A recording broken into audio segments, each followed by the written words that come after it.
and you took it to heart, right? You really internalized it and decided to do something with it. And I just cherish you for that. Like, that's growth, right? Very teachable and growth. It was wonderful. You opened the speech by drawing us all in with your hands on your heart and your eyes closed, asking questions. And we were like, how long is this going to go? And what is she doing? Right? So it really just engaged us immediately there with you. So that was incredible. You and I spoke, I think, on Sunday it was, or Saturday, sometime over the weekend. And we talked about what it was that you wanted to do with this speech and how you wanted it to change. And you were really clear. You wanted to be more vulnerable and you wanted to be tighter, right? You wanted, last time you had, I think it was 5 stories in it. And I really appreciate Greg for letting me give a speech on her, reevaluate her twice while she has to do this. I think that's just fabulous because I had my old evaluation that I got to look at. So I think you had 5 stories last time, and this time you really cut it down to more 2 stories. It was the accident story and it was the Brazil story. What I'd like to ask you to do is please cut it down again. It's only 5 to 7 minutes. So 5 to 7 minutes isn't a lot of time to really hash out one really, really good story.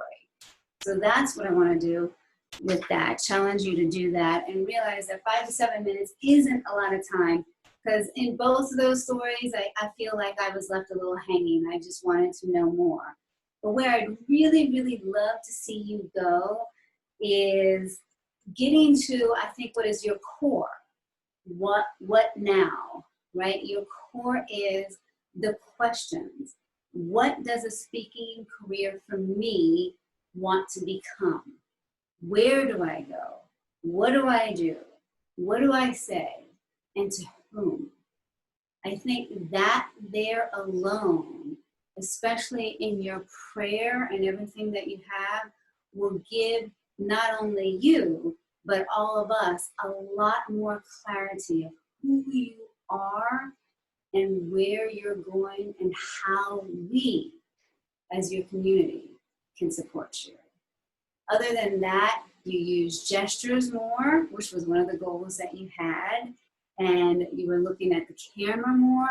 I felt it was more engaged, and I just have to say, if I use the word befuzzled, that you are going to be an incredible speaker when the time comes for you to step in that space. Mr. General Evaluator, or Madam General Evaluator. I will challenge you to actually work on. Starting with the intro, you said, it is your life crossroad, and why now? You explained that clearly from Mr. Toastmaster, the intro. And looking at your title, wow, that really draws me into actually your story. And starting with a great quote from Helen Keller, what a great way to start a speech. Also, your speech was well organized, and you explained background of detailed how that vision statement was come about. And it was very informational to rest of us if we indeed decide to develop a vision statement. Some of the areas I want you to work on, because it is your vision statement, you should actually memorize and try to minimize using notes. The areas I like to challenge is that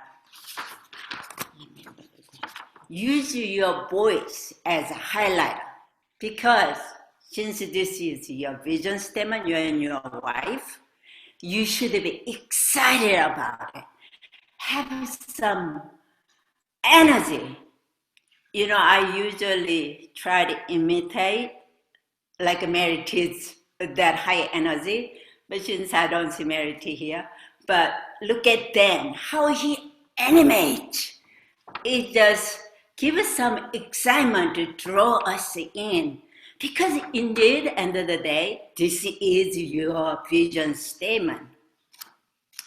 So I want you to actually look for someone like Dan or Merity. I know it's not authentic, not being yourself, but generate, animate, put some energy into your speech. Also, you did ask us really good question. Give me some input on my vision statement. Also, you could add, follow Toastmasters. What's your vision statement? Keep us think. Yeah, about time I should writing my vision statement too. Mike, I just commend you on your tackling on this project. Well done. Julie, back to you. It was a great speech. I really, really enjoyed it because it was packed with stories. You are a really good storyteller, and I was just drawn in to all of those stories. I would say that is just a gift that you have, and I loved it. I have so many good comments to make. I loved your opening. Raise your hand if you've ever been to a rodeo, and right away with the title of your speech and that opening statement, you know that you're going to get something interesting, and for me, something very different. I felt that the word stout-hearted, that was an excellent word. What a great word. You were comfortable giving your speech. I really enjoyed that. All the horse stories were interesting when you were 6 years old and you were with your father, and then your beginning horse lessons, and then you showed us how you walked into school. That was really fun. And then the story where you wrapped it up, where you actually didn't give up, you were redirected, and how interesting that was and what a shift that made in your life. That was super interesting. And I loved the stories about your father because it tied into Father's Day coming up. That was cool. Maybe you did that on purpose, but maybe not. I love that you had great stories, great lessons for us too. So that was perfect. As far as things you might want to work on, it was hard to see your face because of the lighting in your room. There's a lot of light coming in from that side window, and so what we saw was very foggy looking. Then when you were introducing the second lesson that you personally learned, you put up your fingers, here's my second lesson, which was great, but then you put your head down. You said, and lesson number 2. So maybe work on keeping that face up. And I would say that you need to maybe slow down and breathe a little bit.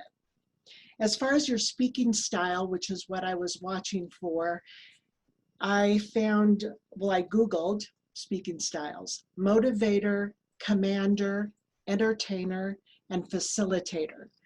I feel like you are a mixture of motivator and entertainer. You have your entertaining stories, which kept us interested, and then you motivated us at the end to learn from your own personal stories. So I thought that was awesome.